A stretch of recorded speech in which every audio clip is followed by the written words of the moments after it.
महाराजांनी या अभंगामधनं संताचं महत्त्व वर्णन केलेलं आहे. काय म्हणतात बघूया तुकाराम महाराज या अभंगातनं.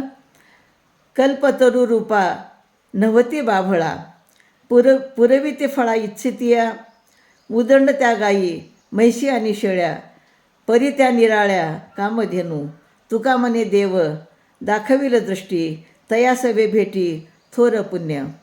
तर जगामध्ये बाबळीचे आणि रुईचे झाडे भरपूर आहेत, पण आपल्याला हवे ते फळ कोण देऊ शकतो? फक्त कल्पतरूचे झाड देऊ शकतो.